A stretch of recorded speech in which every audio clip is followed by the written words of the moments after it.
matter where we go, all we see are ruins. How can this be our future? How could it come to this?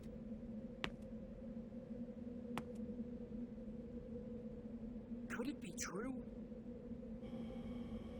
If I eliminate that guy, will our world be saved? The day of disaster. Here are my records of this event. This was when Iblis was freed, and his flames were released into the world.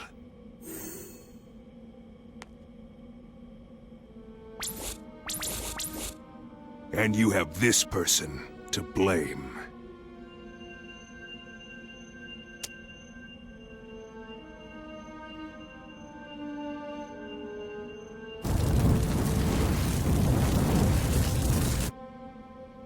I see it! So that blue hedgehog's the Iblis trigger?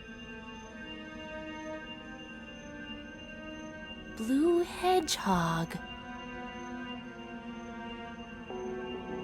I'll send us back in time to the point when the Iblis trigger was alive.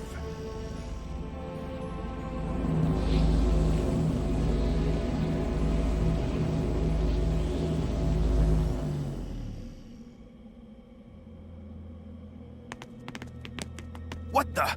Who was that guy? He looked just like Shadow. This is terrible!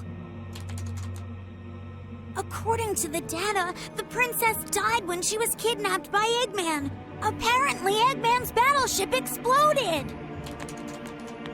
The date of this incident was 2 days after the Festival of the Sun! If we don't return in time, Elise will die on board Eggman's battleship. That means... Yeah, I think so.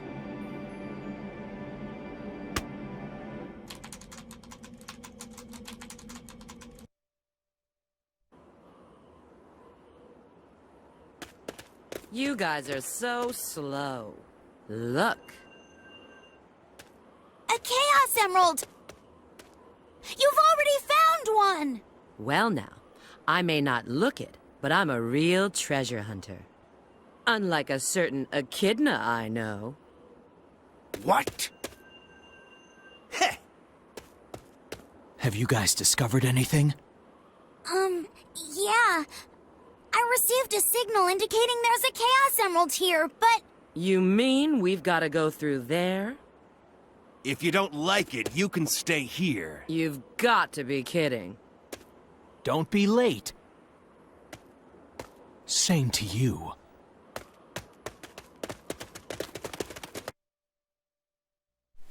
Hello everyone, welcome to part 8 of my Let's Play of Sonic the Hedgehog 2006. So, Sonic just saw the reason why Silver is going after him. It's all because of Mephiles the Dark.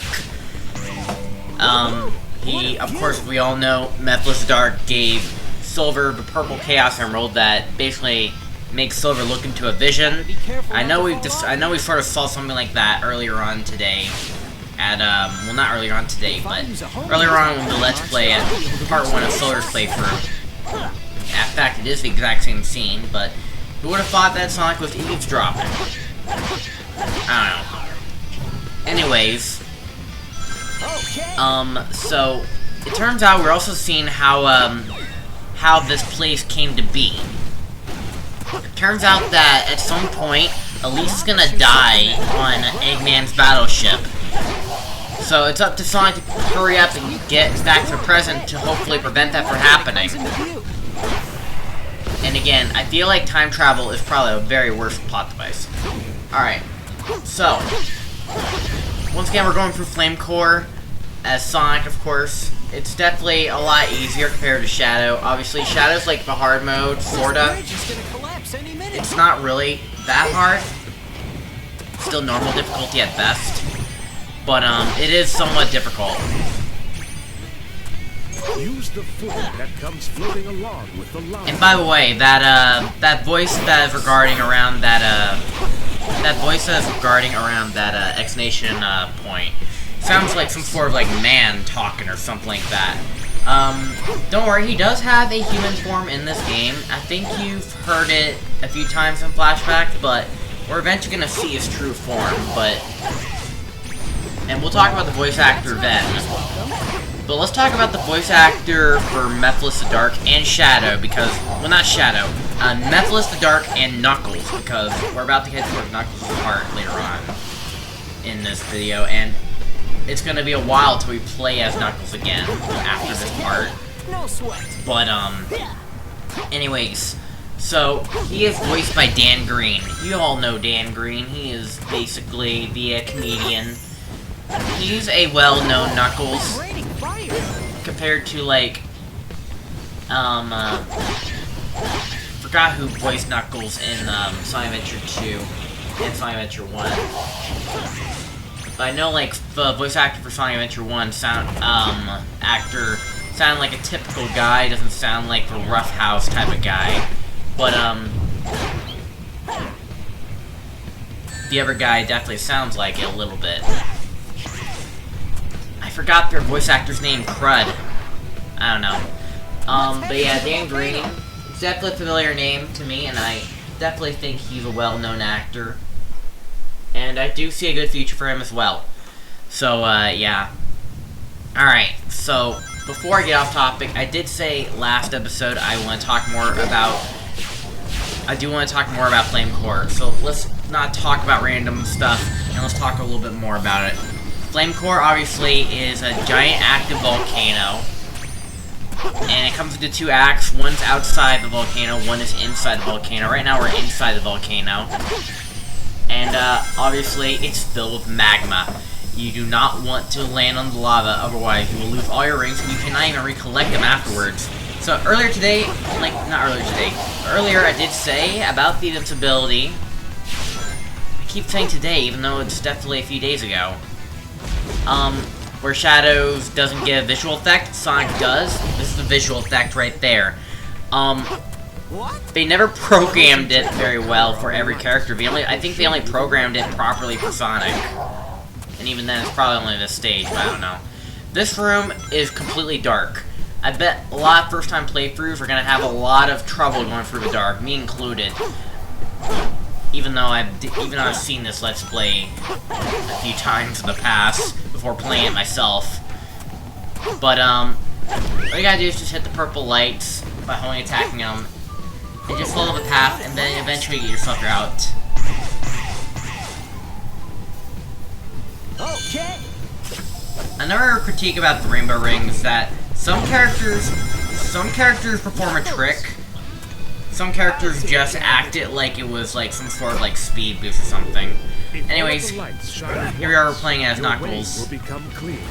For this room, you have to basically light up all of the balls of light to go ahead and make further into the next room. And back to the Rainbow Rings. There's a way to escape this room as Knuckles and beat the level as Knuckles, and there's a Rainbow Ring in between. When Knuckles goes for the Rainbow Ring, he does a T-pose. Like, most of the characters from Sonic's story would perform a trick, but not much on, like, Shadow or Silver's story. Maybe Shadow does a trick, but I don't remember Tails doing a trick. I don't know. And I might as well talk about this, since I doubt it's going to be a while, but I'll talk about this again. But Knuckles and Rouge has a humongous glitch that completely ruins this game. You know, in the previous titles, where if they glide and climb on walls, they're able to get off it like it's nobody's business. Started back in Sonic 3 and Knuckles, no less. Came back to Sonic Adventure 1 and 2. And what the heck happened? For some reason, they just don't want to get off the wall. I probably won't show it very much. I'll probably show it on Knuckles' last stage, which will be near the end of Sonic's playthrough. But this glitch regarding, like, trying to jump off the wall, I didn't think it would be impossible to unprogram. What the hell? This is what happens when you rush a game. Shit like this is gonna happen.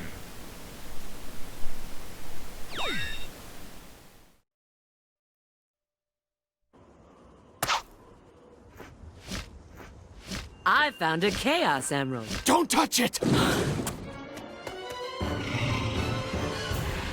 What? What's this?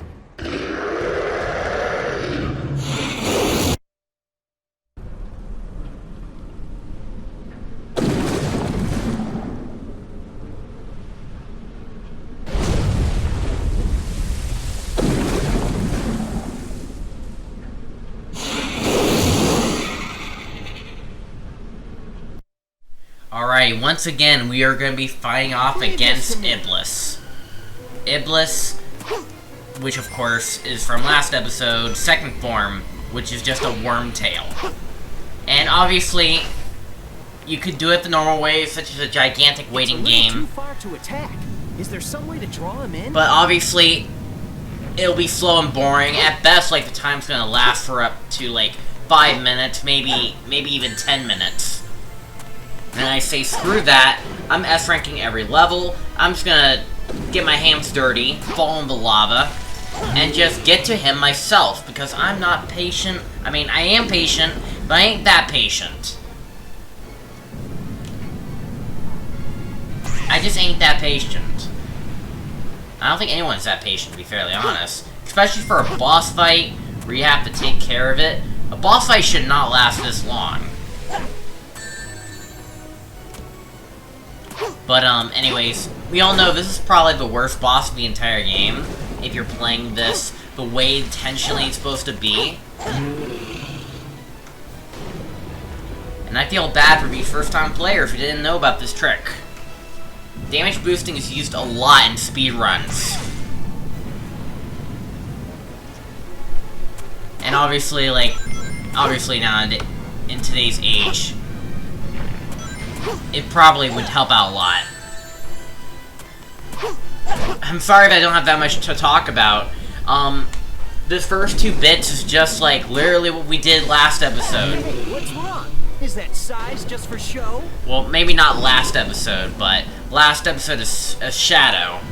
Because I realized the previous episode is from Silver. But you know what, that's okay. But yeah, we're gonna be, going beyond this, and we'll definitely come across, probably nothing new, actually. We're definitely tackling some same levels. Nothing new is not gonna happen in this episode, don't you worry. But anyways, as always, after you hit him 3 times with the, Orbs of Light, he will, of course, lunge at you, and that's your opportunity to hit him. And, you fight Iblis a total of, like, 4 times throughout the entire, 3 stories. And they have 3 separate forms. You fight them twice as Silver, you fight them once as Sonic and Shadow, and they're both the Tailworm. So, nothing new.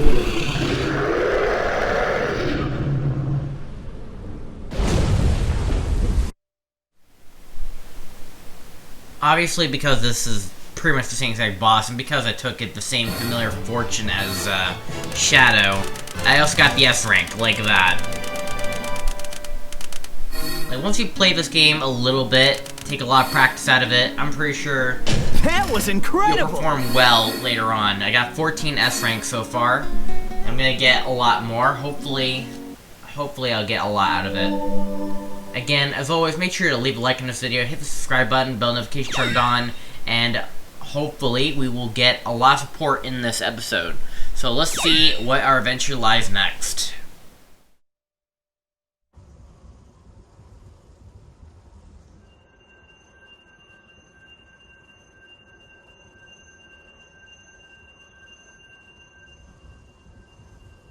Chaos Control!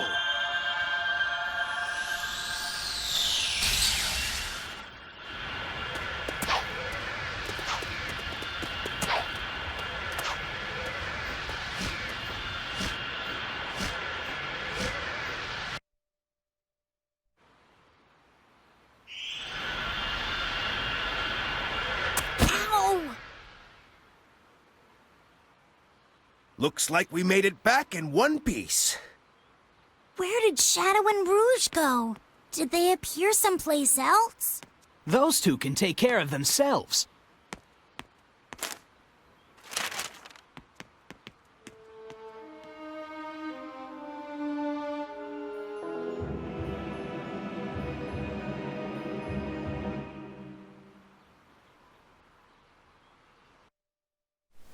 some serious shit.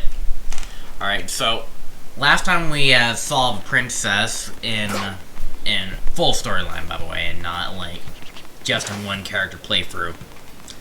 We rescued Princess Elise. Well, Amy rescued Princess Elise. And then she got captured again for the third time. Now we're gonna rescue her. So let's get right into it. We got a new item upgrade from the shop. It's called the Bounce Bracelet. First debut, Sonic Adventure 2. And it's basically a really helpful upgrade to basically get up to certain heights, as well, of course, have some sort of ground pound attack at best. It's definitely really useful. It was useful in Sonic Adventure 2, it's useful in this game. Anyways, we need to go into Radical Terrain, and obviously the police of Soliana is blocking the entrance, so we have to go around it. We have to sneak around it. Press the X button in the air to do a bound jump. So we gotta basically get inside this vent, and in order to do that, you have to use a ground pound using the bounce bracelet. You'll be able to pop a hole, and then just constantly just hop out of there. And then move on to, of course, Radical Terrain. So, of course, from Radical Terrain. Son, shouldn't you save the train before chasing after me? I've got to get ahead and help the train. So for this level, you have a time limit. You have to rescue the train, or else it will go into certain doom. Because when you get to here, you basically gotta go ahead and take care of these enemies, and then you must hit this switch to blow up the bomb barrier. If the train hits that bomb barrier, you end up restarting from a previous checkpoint, or at least for the first train, pretty much the beginning of the level. I better hurry up and cross this scale. At best, you do want to rush this level, but you still want to take your time, of course. Does this conveyor change direction? And obviously, this level is known for using physics in its own unique way and using mechanical mechanics and everything else. But I digress. Overall, for this level, it's basically a rush job. Well, not a rush job, but you basically have to get to point A to point B as fast as you possibly can. You only have a few minutes to get so. You only have a minute to get so. Otherwise, the train will barely get there. As you can see here, I take care of these enemies here, but I'm also having trouble trying to find the switch. Take care of the last of the enemies. There's the switch right there. Blow up the box. The train was right there. I think it was holding the brake for a little bit. There's three explosive boxes you have to get rid of. And also, Sonic, why are you suddenly stand sliding there? That was very buggy. This game is very buggy. So, of course, we have to hurry. I just said that, Sonic. I'll be able to move faster if I go on top of the train instead of being on the rails. That's a gosh darn lie. Going on the rails definitely goes a lot faster than just riding the train. Sonic, you're too slow for this game. Because Sega says so. Enemies seem to be protecting the cage for some Anyway, reason. so that's the last switch. We saved the train. We're pretty much good to go. Moving on to, of course, Act 2 of this level. And Act 2 of this level, as you all know, is the Mach Speed section, ladies and gentlemen. Uh-oh, gotta speed up. The Mach Speed sections are probably the most infuriating part of Sonic 06 in general. No one likes these things. And even if you try to fix it, it's not gonna work. I mean, I guess Sonic Unleashed fixed it with how the boost formula would work it out. But, other than that, like, it's just too fast for its own good. That's probably one way to say it. It's just too fast for its own good. When you get to this part, you do gotta be careful because, like, the train slowly explodes on you. Do not be on the train tracks when it does that. Try to be away from the train tracks, otherwise it will hurt. There's another invincibility right there, but I clearly was too fast to even catch it. But that's okay. Go ahead and get the gold ring on top of the train, and see a bonfire in the background. Sonic's just standing there. He's not even rescuing the princess, who's inside the train. Oh my god. Elise is dead. No, she's not. She's just, like, waiting behind the camera. That's probably what it is. Alright. It's a short episode today, but that's okay. As always, if you guys enjoy this Let's Play, I'll see you guys next part for the next Shadow part. See what Shadow's up to. And as always, Marshall signing out for Fancy's Night. See you legends in the next one.